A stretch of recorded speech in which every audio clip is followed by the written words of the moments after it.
یہ آواز ایسی خوفناک تھی کہ اسے سن کر سب کے رونگٹے کھڑے ہو گئے اور سب ڈر کر ایک جگہ سمٹ کر بیٹھ گئے اور دروازے کی طرف دیکھنے لگے۔ اتنے میں ابرار کی بیوی نے ہلکی سی آواز میں آیت الکرسی پڑھنا شروع کر دی اور باقی لوگ بھی کلمے پڑھنے لگے۔ دھمک کی آواز کافی دیر تک آتی رہی، پھر اچانک سے وہ آواز تھم گئی اور کمرے میں اتنی خاموشی تھی کہ ابرار اور اس کے گھر والوں کی سانسوں کی آوازیں بھی آسانی سے سنی جا سکتی تھیں۔ اس کے بعد سب ڈرتے ہوئے ہی سو گئے۔ اگلے دن جب ابرار کی آنکھ کھلی تو اس نے آس پاس دیکھا تو کوئی نہیں تھا۔ اچانک کچن سے اس کی بیوی بچوں کی آواز سنائی دی۔ ابرار جلدی سے اٹھ کر کمرے سے باہر کچن کی طرف گیا تو دیکھا اس کی بیوی بچوں کو ناشتہ بنا کر دے رہی تھی۔ اس نے بیوی سے پوچھا، تم کب جاگی؟ بیوی نے کہا، دودھ والا آیا تھا، کافی دیر سے باہر کھڑا دروازہ کھٹکھٹا رہا تھا کہ میری آنکھ کھل گئی۔ میں نے آہستہ سے دروازہ کھول کر پہلے صحن میں دیکھا تو کوئی نہیں تھا۔ اس کے بعد میں آیت الکرسی پڑھتی ہوئی باہر گئی اور دودھ والے سے دودھ لے کر ناشتہ بنانے لگ گئی۔ ابرار حیرت سے بولا، اچھا تو باہر تمہیں کوئی لمبا سا شخص دکھائی نہیں دیا جو گزشتہ رات ہمارے صحن میں پھر رہا تھا؟ بیوی نے کہا، نہیں، پر وہ تھا کون؟ میں نے گزشتہ رات تم سے اس لیے نہیں پوچھا کہ تم ڈرے ہوئے تھے، اور وہ بھاری سے قدموں کی آوازیں کس کی تھی؟ ابرار نے کہا کہ وہ بھیانک سا شخص تھا جو گزشتہ رات ہماری سیڑھیوں پر بیٹھا ہوا تھا، اور اس کی گود میں وہی کالی بلی تھی جس کو میں نے مارا تھا۔ بیوی نے کہا کہ کہیں وہ کوئی ہوائی چیز تو نہیں تھی؟ ابرار نے کہا، یہ تو میں نہیں جانتا، پر وہ شخص انسانوں سے کافی الگ تھا۔ اس کی آنکھیں رات میں بلی کی طرح چمک رہی تھیں اور اس کو دیکھ کر میں ڈر کے اندر بھاگا تھا۔ بیوی نے کہا، مجھے بہت ڈر لگ رہا ہے، کہیں وہ دوبارہ سے نہ آ جائے۔ ابرار نے کہا، ایسا کچھ نہیں ہوگا، میں آج ہی اس بارے میں کسی سے بات کروں گا۔ اس کے بعد ابرار نے ناشتہ کیا اور کام پر چلا گیا۔ وہاں پر ابرار نے اپنے ایک دوست کو یہ سب بتایا تو اس کے دوست نے کہا، یار یہ تو کوئی ہوائی چیز کا معاملہ لگتا ہے، اور میں ایک پیر بابا کو جانتا ہوں جو کہ ان چیزوں کو قابو میں کرتا ہے۔ ابرار نے کہا، تو پھر ہم آج ہی اس پیر بابا سے ملنے جائیں گے۔ اس کے بعد دوست نے کہا، ٹھیک ہے۔ پھر ابرار اور اس کا دوست کام سے چھٹی کے بعد سیدھا کسی پیر بابا کے پاس چلے گئے اور ان کو ابرار نے سارا واقعہ بتایا۔ اس پیر بابا نے کہا، مجھے اپنے ساتھ اس گھر میں لے چلو جہاں سے یہ ہوا، اور ابرار پیر بابا کو اپنے ساتھ گھر لے کر آ گیا۔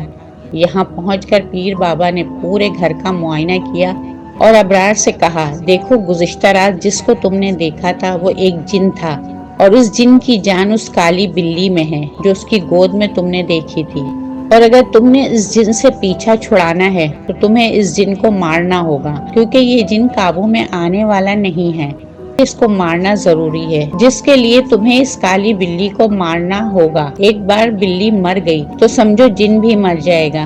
ابرار نے کہا، پیر بابا، پر وہ بلی اب ہمیں ملے گی کہاں، کیونکہ وہ تو اس جن کی گود میں تھی۔ پیر بابا نے کہا، وہ سب مجھے نہیں معلوم، میں نے جو کہنا تھا وہ کہہ دیا، اب تمہیں اس بلی کو ڈھونڈ کر اسے مارنا ہوگا۔ یہ کہہ کر پیر بابا نے کہا، اب مجھے کچھ پیسے دو تاکہ میں تمہارے لیے تعویذ بنا کر لا سکوں۔ اس کے بعد پیر بابا نے ابرار سے کچھ پیسے بٹورے اور چلا گیا، اور پھر ابرار چھت پر کبوتروں کے پاس گیا، اور شام کو جب ابرار اپنے کبوتروں کو بند کرنے لگا تو اچانک سے ایک کبوتر اڑ کر دیوار پر بیٹھ گیا۔ اس سے پہلے ابرار اس کو پکڑ کر بند کرتا، اچانک سے وہی کالی بلی کہیں سے نمودار ہوئی، اور اس بلی نے ابرار کے کبوتر کی گردن اپنے منہ میں لے کر دھڑ سے الگ کر دی، اور کبوتر تڑپتے ہوئے مر گیا، اور بلی کسی طرف چھلانگ لگا کر بھاگ گئی۔ ابرار غصے میں باقی کبوتر بند کر کے نیچے آ گیا۔ اگلے دن ابرار کہیں سے ایک عجیب سا پنجرا لے کر آیا جو کہ شاید بلی کو پکڑنے والا پنجرا لگتا تھا، اور اس میں اس نے 2 کبوتروں کو ڈال کر ان کے پنجوں کو کسی موٹے سے دھاگے سے باندھ دیا تاکہ کبوتر باہر نہ نکل سکیں، اور پھر ابرار نے اس ڈوری کو لے کر اس پنجرے کے دروازے پر اس طریقے سے باندھ دی کہ اگر ڈوری کو کھینچا جائے تو پنجرے کا دروازہ بند ہو جائے۔ اس کے بعد ابرار نے وہ پنجرا چھت پر ایک جگہ رکھ دیا اور پنجرے کا دروازہ کھول کر ڈوری کو اپنے ہاتھ میں پکڑ کر کبوتروں کے پنجرے کی طرف جا کر چھپ گیا اور ڈوری کو ڈھیلا چھوڑ دیا۔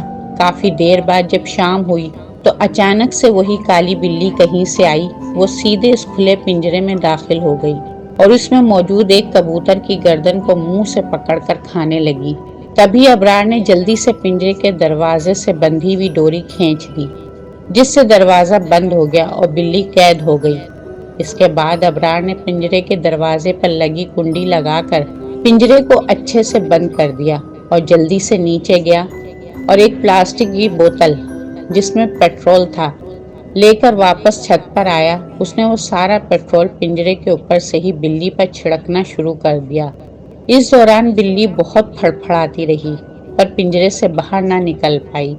ابرار نے سارا پیٹرول اس بلی پر چھڑک کر اس کو آگ لگا دی اور بلی ہولناک چیخیں مارنے لگی، جس کو سن کر ایک دو ہمسائے جو آس پاس کی چھت پر موجود تھے وہ بھی ابرار کی چھت کی طرف دیکھنے لگے، پر ان کو کچھ نظر نہیں آ رہا تھا کیونکہ آگے ابرار کی چھت کی دیواریں تھیں اور وہ ابرار کو پوچھتے رہے کہ ابرار بھائی یہ آوازیں کہاں سے آ رہی ہیں، جس پر ابرار نے کہا مجھے نہیں معلوم، اور کچھ ہی دیر بعد بلی پوری طرح جل کر خاکستر ہو گئی۔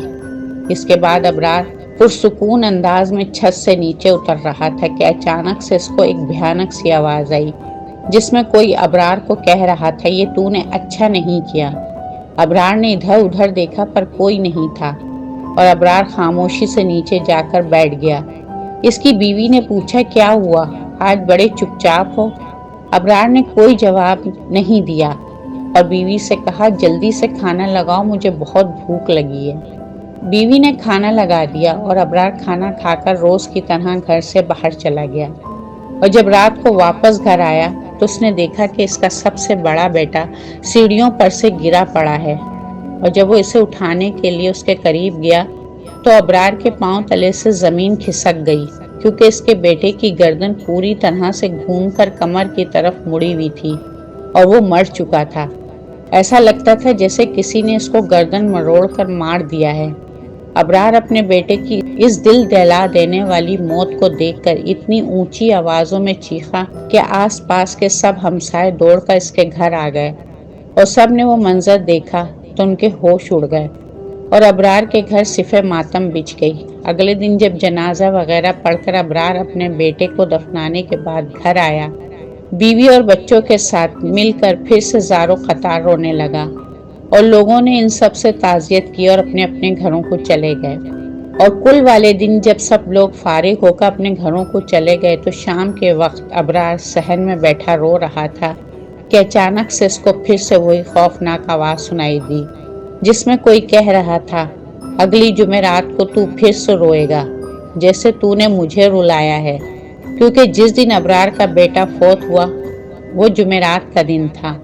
اور ابرار جلدی سے رونا بند کر کے ادھر ادھر دیکھنے لگا اور بولا کون ہے، پر کوئی آواز نہیں آئی، اور ابرار اٹھ کر اپنے کمرے میں چلا گیا۔ اس کے بعد کچھ دن سوگ میں گزرے تھے کہ پھر سے جمعرات کا دن آ گیا، اور اس دن پھر سے ابرار کا بڑے سے چھوٹا بیٹا چارپائی پر مرا ہوا پایا گیا۔ ایسا لگ رہا تھا کسی نے اس کا گلا گھونٹ کر اس کو مار دیا ہو۔ ایک بار پھر سے ابرار خون کے آنسو رویا، اور کفن دفن سب کچھ کرنے کے بعد ابرار جب بے ہوش پڑا تھا تو اس کو پھر سے وہی خوفناک آواز سنائی دی۔ اس بار کسی نے کہا کہ آنسو بچا کر رکھنا، یہ جمعرات کو کام آئیں گے۔ ابرار جلدی سے بیوی کے پاس گیا اور اس کو اس خوفناک آواز کے بارے میں بتایا تو بیوی زاروں قطار رونے لگی اور اپنے بچوں کو چوم چوم کر روتی ہوئی بولی یہ کیا ہو رہا ہے ہمارے ساتھ، کوئی کچھ تو بتاؤ۔ ابرار جلدی سے اٹھ کر باہر گیا اور محلے داروں کو اس بارے میں بتایا۔ کسی نے کچھ کہا تو کسی نے کچھ۔